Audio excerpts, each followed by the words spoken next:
Welcome to Dad's Kitchen. Today we're going to make some meatballs just like my mother used to make, or as close as I can get. I'm going to need some ground beef or meatloaf blend. I'm using both today. You're going to need some garlic, usually a clove per pound, 1 egg per batch, some parsley, salt, pepper, and some stale bread. I've taken the crust off the stale bread and I'm going to put a little bit of water in it, not to cover the whole thing, just to get it moist. Now I'm putting throw the meat in, break it up a little bit of salt, a little bit of pepper. While this is going on, I got the pan on the stove with some oil and olive oil in it, getting nice and hot for us. You're going to chop up some garlic. When you think it's done, you're going to chop it up some more. Got to get it nice and small. You take that garlic and spread it around in your meatloaf mix or your ground beef, whichever one you're using. I'm using a combination of both today. I'm making 5-6 pounds. You could make it as little as 1 pound.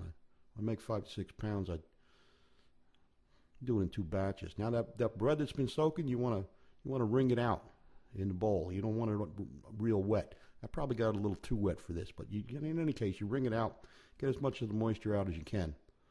Then you're going to take that bread and you're going to break it up and put it into the meat mix.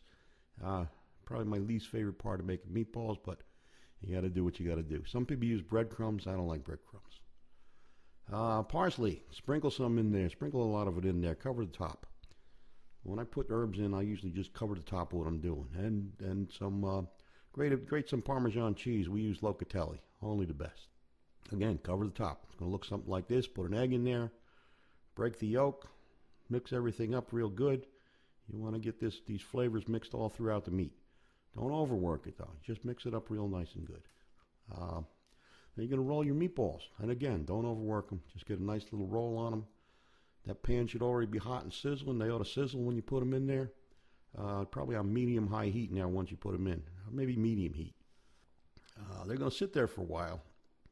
You gotta brown them on all sides. Then you're going to take and you're going to flip them over. Charmaine thinks I'm flipping them over too early. I like to flip them early and often. I like to... You're gonna have to get them on all sides. So, and it's gonna take a while. This doesn't happen in 2 minutes. So you see they're getting nice and brown on the bottom there. Looking good. Okay, sooner or later you're gonna have them browned all over. I like to cut one open and eat it just to try it out, and just because it's so good. Then I like to roll them around in the pan to get a little bit of olive oil on them and throw them into the sauce.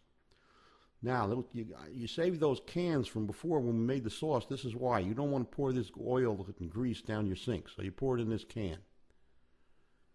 Then you're going to take and put a little bit of water in the bottom of the pan. And you're going to heat that water up just to deglaze the pan. And that water you're going to also throw into the can. And then you throw that can in the freezer. When it's full, you just throw it out in the garbage. You drain, stale it clean. So there's the meatballs. Enjoy.